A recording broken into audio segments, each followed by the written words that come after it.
Chapter 16, wherein the angel locates a rare tree and dines with the gang. From afar, Freckles saw them coming. The angel was standing, waving her hat. He sprang on his wheel and raced, jolting and pounding down the corduroy to meet them. The bird woman stopped the horse, and the angel gave him the bit of print paper. Freckles leaned the wheel against a tree and took the proof with eager fingers.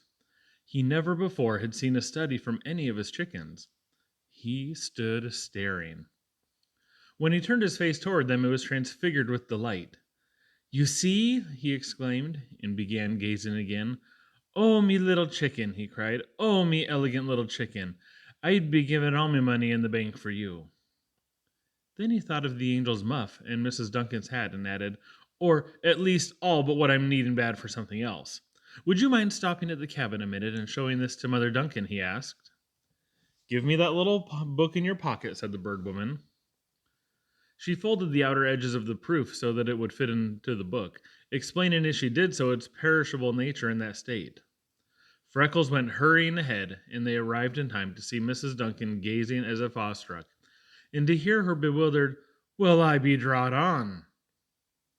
Freckles and the angel helped the bird woman to establish herself for a long day at the mouth of Sleepy Snake Creek. Then she sent them away and waited what luck would bring to her. "Now what shall we do?" inquired the angel, who was a bundle of nerves and energy.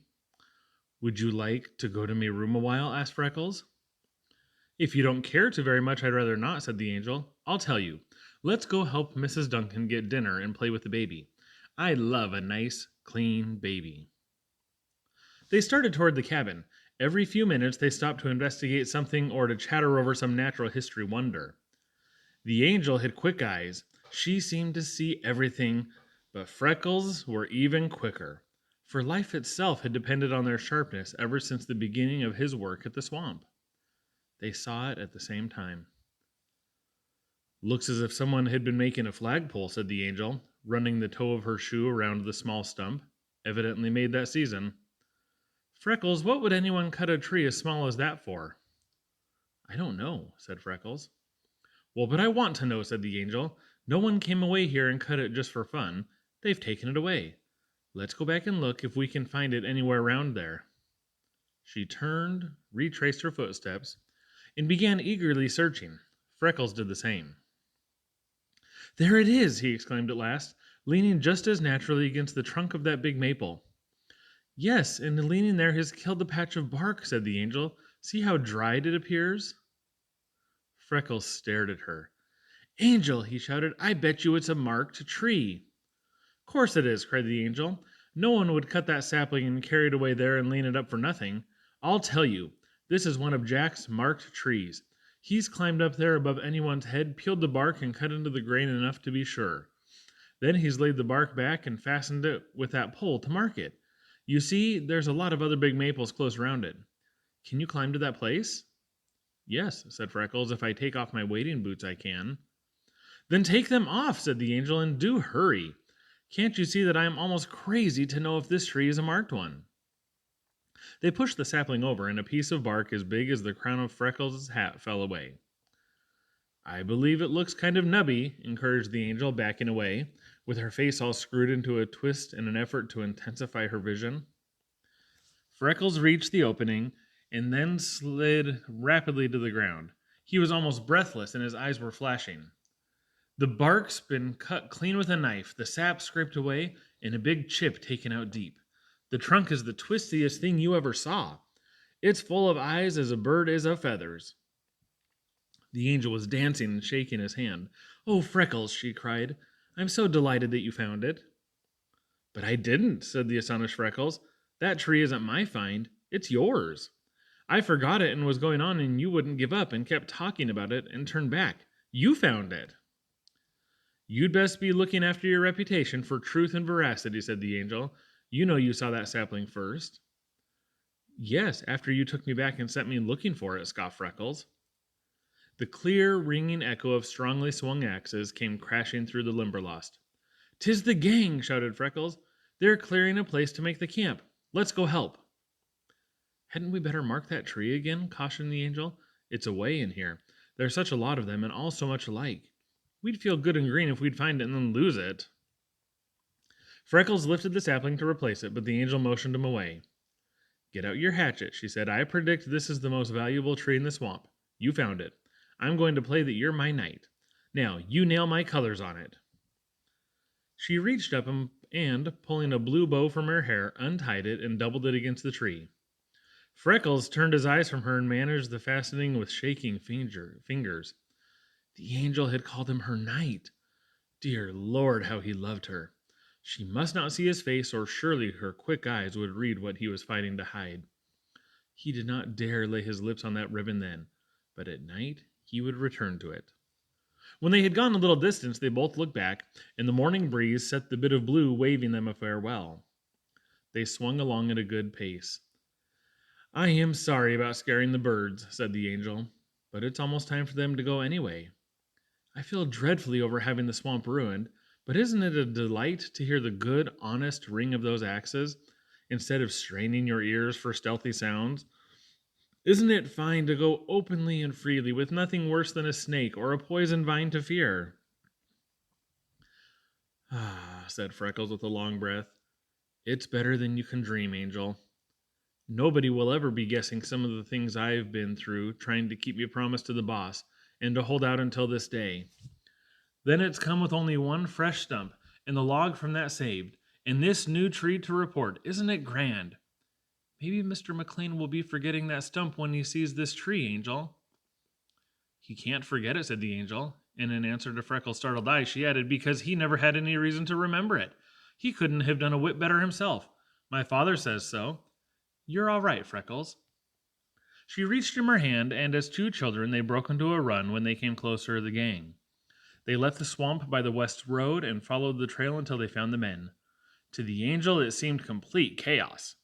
In the shadiest spot on the west side of the line, close to the swamp, and very close to Freckles' room, they were cutting bushes and clearing space for a big tent for the men's sleeping quarters, another for a dining hall, and a board shack for the cook. The teamsters were unloading the horses, were cropping leaves from the bushes, and each man was doing his part toward the construction of the new Limberlost quarters. Freckles helped the angel climb on a wagon load of canvas in the shade. She removed her leggings, wiped her heated face, and glowed with happiness and interest. The gang had been sifted carefully, and McLean now felt there was not a man in it who was not trustworthy. They had all heard of the angel's plucky ride for Freckles' relief, and several of them had been in the rescue party. Others, new since that time, had heard the tale rehearsed in its every aspect round the smudge fires at night. Almost all of them knew the angel by sight, from her trips with the bird woman to their leases. They all knew her father, her position, and the luxuries of her home. Whatever course she had chosen with them, they scarcely would have resented it, but the angel never had been known to choose a course. Her spirit of friendliness was inborn and inbred. She loved everyone and sympathized with everyone. Her generosity was only limited by what was in her power to give. She came down the trail hand in hand with the red-haired, freckled timber guard whom she had worn herself past the limit of endurance to save only a few weeks before, racing in her eagerness to reach them and laughing her "Good morning, gentlemen," right and left. When she was ensconced on the wagon load of tenting, she sat on a roll of canvas as a queen on her throne. There was not a man of the gang who would not have fought for her. She was a living exponent of universal brotherhood. There was no man among them who needed her exquisite face or dainty clothing to teach him that the deference due a gentlewoman should be paid her. That spirit of good fellowship she radiated levied an especial tribute of its own, and it became their delight to honor and please her. As they raced toward the wagon, "Let me tell about the tree, please," she begged Freckles. "Why, sure," said Freckles. He probably would have said the same if she had proposed to cut off his head. When McLean rode up, he found the angel flushed and glowing, sitting on the wagon, her hands already filled. One of the men who was cutting a scrub oak had carried to her a handful of crimson leaves. Another had picked a bunch of delicate marsh grass heads for her. Someone else, in taking out a bush, had found a daintily built and lined little nest, fresh as when made. She held up her treasures and greeted McLean. "Good morning, Mr. Boss of the Limberlost." The gang shouted, and McLean bowed profoundly before her. "Everyone listen," cried the angel, climbing a roll of canvas. "I have something to say. Freckles has been guarding here over a year now, and he presents the Limberlost to you, with every tree in it saved. And for good measure, he has only this morning located the rarest one of them all, the one in from the east line which Westerner spoke of the first day, nearest the one you took out. All together, everyone, hurrah for Freckles!" With flushing cheeks and gleaming eyes, gaily waving the grass above her head, she led in 3 cheers and a tiger. Freckles slipped into the swamp and hid himself, for fear he might burst wide open with pride and with his great surging, throbbing love for her. The angel subsided on the canvas and explained to McLean about the maple. The boss was mightily pleased. He took Freckles and set out to relocate and examine the tree. The angel was interested in the making of the camp and preferred to remain with the men. With her sharp eyes, she was watching every detail of construction. But when it came to the stretching of the dining hall canvas, she proceeded to take command. The men were driving the rope pins when the angel arose to the wagon and, leaning forward, spoke to Duncan, who was directing the work. "I believe if you will swing that round a few feet further, you will find it better, Mr. Duncan," she said. "That way we'll let the hot sun in at noon, and the sides will cut off the best breeze." "That's a fact," said Duncan, studying the conditions. So, by shifting the pins a little, they obtained comfort for which they blessed the angel every day. When they came to the sleeping tent, they consulted her about that. She explained the general direction of the night breeze and indicated the best position for the tent. Before anyone knew how it happened, the angel was standing on the wagon, directing the location and construction of the cooking shack, the erection of the crane for the big boiling pots, and the building of the storeroom. She superintended the laying of the floor of the sleeping tent lengthwise, so that it would be easier to sweep, and suggested a new arrangement of the cots that would afford all the men an equal share of the night breeze. She left the wagon, and, climbing on the newly erected dining table, advised with the cook in placing his stove, table, and kitchen utensils. When Freckles returned from the tree and joined in the work around the camp, he caught glimpses of her enthroned on a soapbox, cleaning beans. She called to him that they were invited for dinner, and that they had accepted the invitation. When the beans were steaming in the pot, the angel advised the cook to soak them overnight the next time, so that they would cook more quickly and not burst. She was sure their cook at home did that way, and the chef of the gang thought it would be a good idea. The next Freckles saw of her, she was paring potatoes. A little later, she arranged the table. She swept it with a broom instead of laying a cloth, took the hatchet and hammered the worst dents from the tin plates, and nearly skinned her fingers scouring the tinware with rushes. She set the plates an even distance apart, and laid the forks and spoons beside them. When the cook threw away half a dozen fruit cans, she gathered them up, melted off the tops, although she almost blistered her face and quite blistered her fingers doing it. Then she neatly covered these improvised vases with the manila paper from the groceries, tying it with wisps of marsh grass. These she filled with fringed gentians, blazing star, asters, goldenrod, and ferns, placing them the length of the dining table. In one of the end cans, she arranged her red leaves, and in the other the fancy grass. 2 men watching her went away, and patted themselves and said that she was a born lady. She laughingly caught up a paper bag and fitted it jauntily to her head, in imitation of a cook's cap. Then she ground the coffee, and beat a couple of eggs to put in, because there is company, she gravely explained to the cook. She asked that delighted individual if he did not like it best that way, and he said he did not know because he had never had a chance to taste it. The angel said that was her case exactly. She never had either. She was not allowed anything stronger than milk. Then they laughed together. She told the cook about camping with her father, and said that he fixed his coffee that way. When the steam began to rise from the big broiler, she stuffed the spout tightly with clean marsh grass to keep the aroma in, placed the boiler where it would only simmer, and explained why. The influence of the angel's visit lingered with the cook through the remainder of his life, and the men prayed for her frequent return. She was having a happy time when McLean came back jubilant from his trip to the tree. How jubilant he told only the angel, for he had been obliged to lose faith in some trusted men of late, and had learned discretion by what he suffered.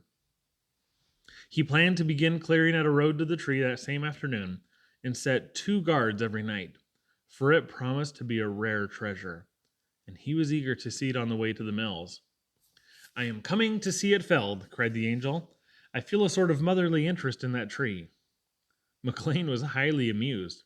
He would have staked his life on the honesty of either the angel or Freckles, yet their versions of the finding of the tree differed widely. "Tell me, Angel," the boss said jestingly. "I think I have a right to know who really did locate that tree." "Freckles," she answered promptly and emphatically. "But he says just as positively that it was you. I don't understand." The angel's legal look flashed into her face. Her eyes grew tense with earnestness. She glanced around and seeing no towel or basin, held out her hands for Sears to pour water over them. Then, using the skirt of her dress to dry them, she climbed on the wagon. "I'll tell you just word for word how it happened," she said, "and then you shall decide, and Freckles and I will agree with you." When she had finished her version, "Tell us, O most learned judge," she laughingly quoted, "which of us located the tree?" "Blessed if I know who located it," exclaimed McLean, "but I have a pretty accurate idea as to who put the blue ribbon on it." The boss smiled significantly at Freckles, who just had come, for they had planned that they would instruct the company to reserve enough of the veneer from that very tree to make the most beautiful dressing table they could design for the angel's share of the discovery. "What will you have for yours?" asked McLean of Freckles. "If it's all the same to you, I'll be taking mine out in music lessons, begging your pardon, voice cultures," said Freckles with a grimace. McLean laughed, for Freckles needed to see or hear but once to absorb learning as this thirsty earth sucks up water. The angel gave McLean the head of the table. She took the foot, with Freckles on her right, and that lumber gang washed, brushed, and straightened until they felt unfamiliar with themselves and each other, filled the sides. That imposed a slight constraint. Then, too, the men were afraid of the flowers, the polished tableware, and above all of the dainty grace of the angel. Nowhere do men so display lack of good breeding and culture as in dining. To sprawl on the table, scoop with their knives, chew loudly, gulp coffee, and duck their heads as snapping turtles for every bite, had not been noticed by them until the angel, sitting straight, suddenly made them remember that they too were possessed of spines. Instinctively, every man at the table straightened.